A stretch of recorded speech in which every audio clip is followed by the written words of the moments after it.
Welcome to Module 8. And as it turns out, this is our last module. I know, I can't believe it either. So it turns out that with us doing all of our online distance learning, the next 2 weeks, well, after next week, we're pretty much just going to make sure that you've got all your work turned in, and that if you're missing anything that you'll have the opportunity to make it up, so that way your grades are where they need to be for the end of the quarter. So your last day is officially June 16th, but this module is your last new assignment, and the only other things you'll need to do for my class is to make sure that your work is complete for all the other modules, and if you're missing any work, you'll be able to go back and make up missing work, okay? We finished up evolution last module, so now we're going to move into our last unit. We would normally spend a couple weeks on this at school, but obviously we don't have that time, so I'm just going to kind of go through the points that I think are most important for you to know. So that way, if you want to move on to upper level biology classes or environmental science in your junior and senior year, you'll at least have a little bit of a background knowledge about ecology, so you won't be at a disadvantage, okay? And that's Buford. So let's go ahead and dive in this week. Your assignment this week is all on the Note PDF. You're simply going to fill in your notes, answer the couple questions, and upload it to the Module 8 assignment. Right? If you have any trouble saving your fillable PDF, make sure you watch my video on how to save that document. Okay? Let's go. Okay. So, like I said, this final module, we're talking about ecology. This is our last unit for biology. And ecology is simply looking at the relationships among organisms, as well as the interactions that these organisms have with their surroundings and with their environments. So you could be looking at the relationship between people. You could be looking at the relationships between people and animals. Well, we're technically animals. The relationship between an animal and its shelter or habitat, or the food surrounding it and its environment. There's lots of different relationships that ecology focuses on.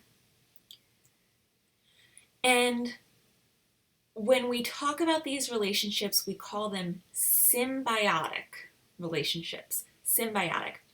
The word symbiosis means living together. So we're looking at individuals who are inhabiting the same area and have a relationship or some type of interaction with one another. Okay, and this can be good, positive relationships, but they can also be harmful relationships. So we're going to look at a few different examples, and you have a table that I would like you to fill out about these relationships. So as I go over them, you're just going to fill out your table saying, here's what it means, and then you're going to say, is it positive, positive, positive, negative, etc., etc. That'll make sense in just a second. All right, so let's talk about the different types of living together relationships that we can have in ecology. The first one, sorry, this photo is not looking too hot, is mutualism.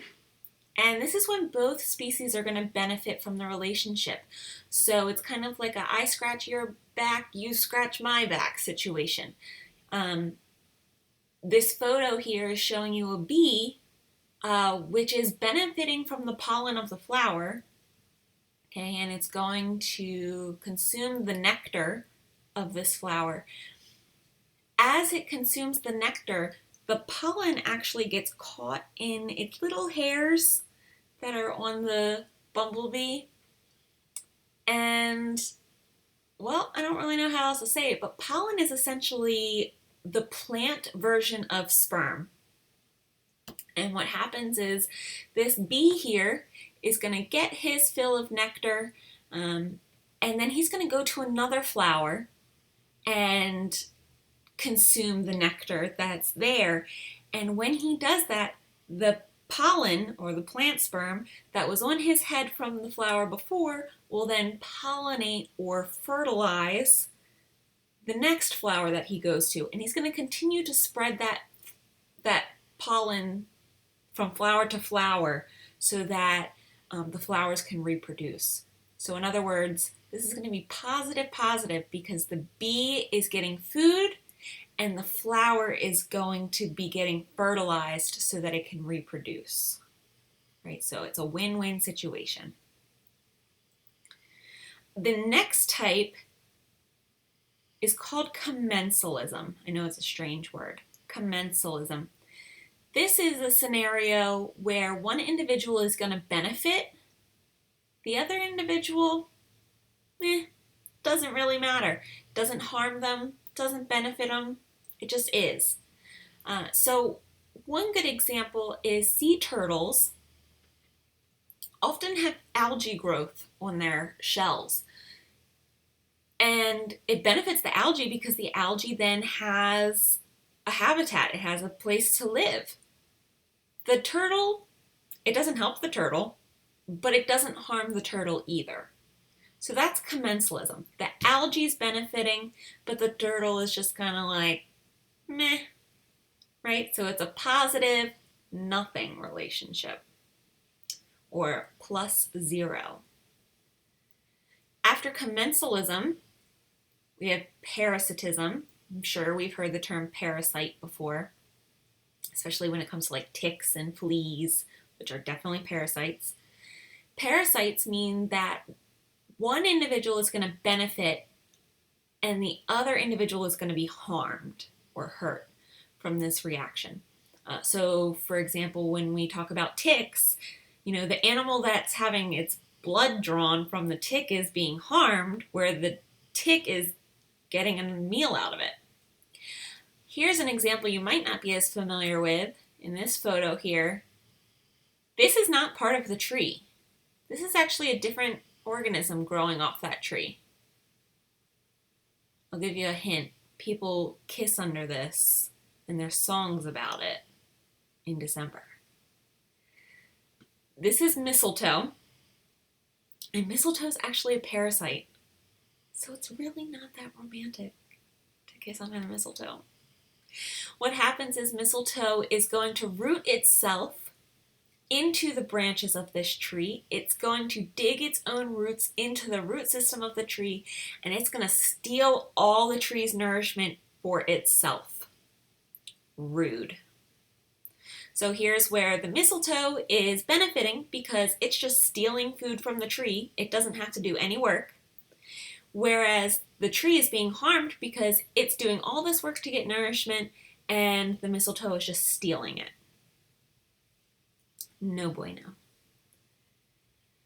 And then fourth, competition. Two scenarios with competition. Competitive relationships. First off, they can both be harmed. So think about the energy it takes to fight. They're both using up energy that could be used on other needs in their lives. And they can both get hurt, right? So that's negative. However, when one individual wins over the other, it can be considered positive negative because they're then winning something. So when we talked about, sexual selection and males will compete for a mate, winning that competition means that you won the mate and that you're going to get to breed and have offspring. So that's positive negative. But just remember that competition comes at a price and they're having to spend that energy competing with one another, and it often leads to harm. In some species, Competition will be a fight to the death, and it can even lead to the death of both individuals, depending on the severity of the injuries, and then it's definitely lose-lose situation. Last situation that we're going to talk about, though, is predator-prey. And we should be familiar with this, I'm sure you are, but one individual is going to feed off of another. So the predator is positively affected, whereas the prey is negatively affected, right? So here we have the cheetah chasing the gazelle. It's probably not going to end so well for the gazelle, but, you know, a cat's got to eat.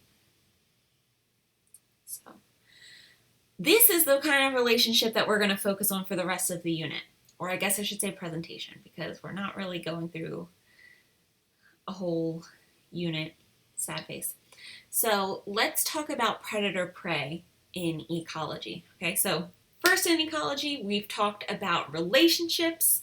Now we're going to focus specifically on predator-prey relationships. Okay. Predator-prey means that you are getting energy from your environment, right? And so you get energy from eating other organisms. If we look at all the individuals involved in this process, we can call them a food chain, or we can link them as a food chain. Didn't realize that this photo was so blurry, so I apologize. I have some better ones coming up. But think way back to Unit 2. It seems like a totally different time in our lives. We said that the sun is the ultimate energy source for life on Earth, and that's very true. What happens is the sun obviously is, emitting its photons to the plant life here on Earth. The plants go through photosynthesis, and they convert that sunlight energy into the chemical energy that we know as sugar. Is it flooding back to your memory? I hope so. So we have sunlight. Sun is always going to be the start of our food chain, our food web. But the individual, the first organism here, is called a producer. Okay, so this producer is making energy from the sun. From there, somebody's going to eat the producer and get a little bit of energy. And then the next person's going to eat that individual and get a little bit of energy. And then that's going to get eaten and have a little bit of energy. And see, so the energy that started with the sun is getting transferred from individual to individual through the food chain.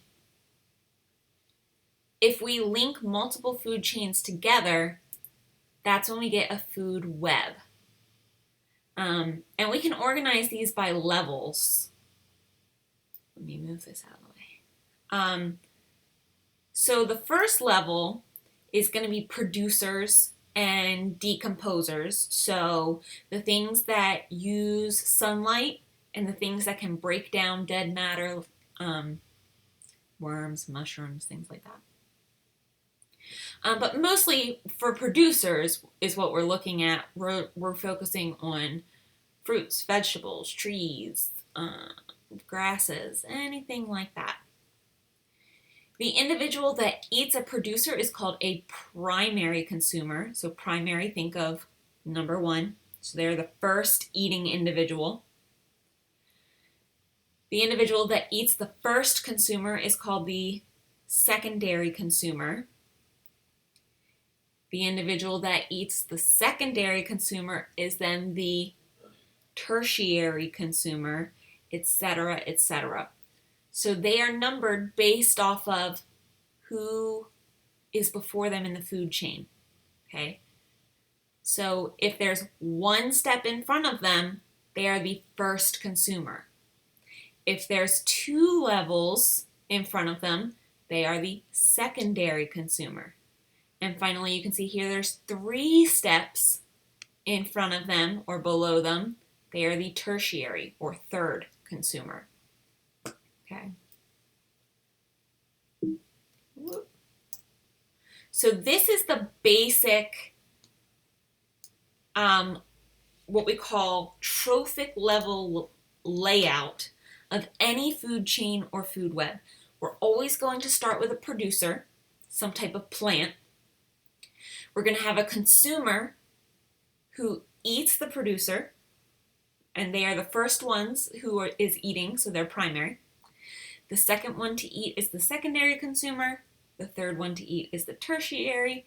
And some food chains are complex enough to have what's called a quaternary consumer, which is a fourth level predator. And we refer to these as the top predators. Sometimes you might hear them referred to as an apex predator. These are the individuals that there aren't as many of, just because there isn't enough of the tertiary and secondary consumers to keep them satiated or full.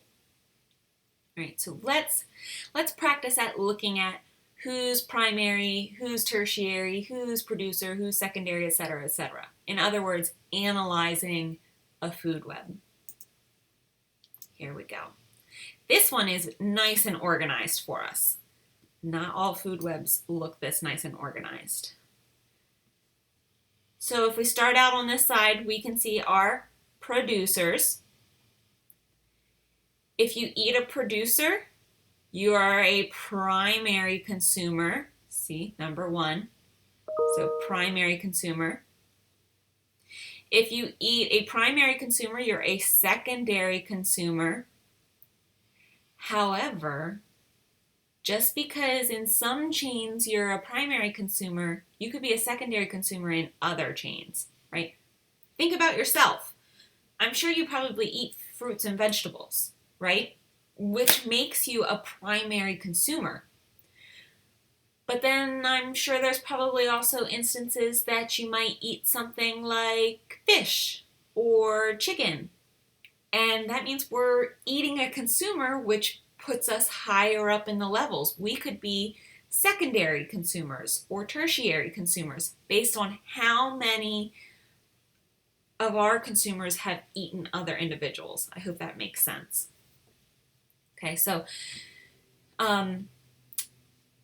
in one instance, if we have the water weed and the turtle eats it directly, the turtle's a primary consumer.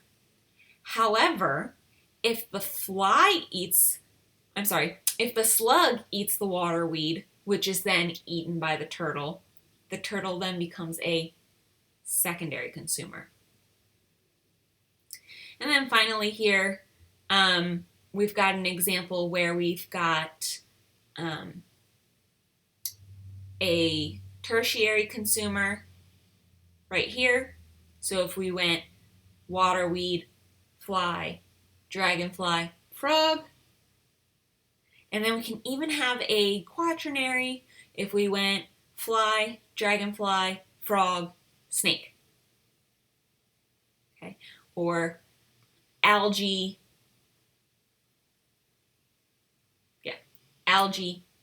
slug. No. See, it's like trial and error. You got to keep checking. Let's see, how will we get another quaternary? Oh, here we go.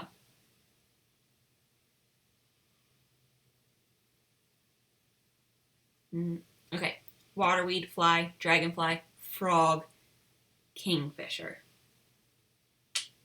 Got it.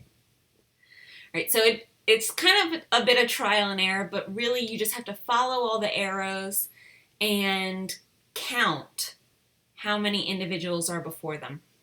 So here's the carp. It eats one individual before them. That makes them one, which is a primary consumer. If they don't consume anyone, that means they are producing, right?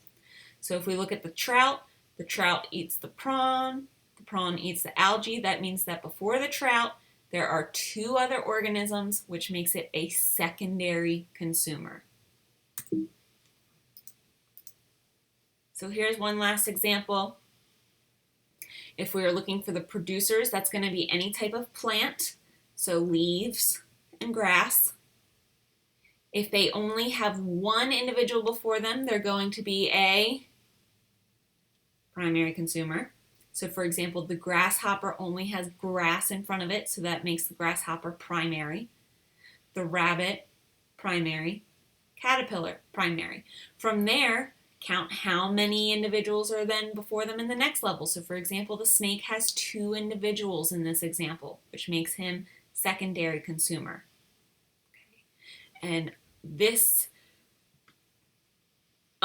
path going from leaves to caterpillar to snake to owl makes the owl 1, 2, 3 tertiary. Okay?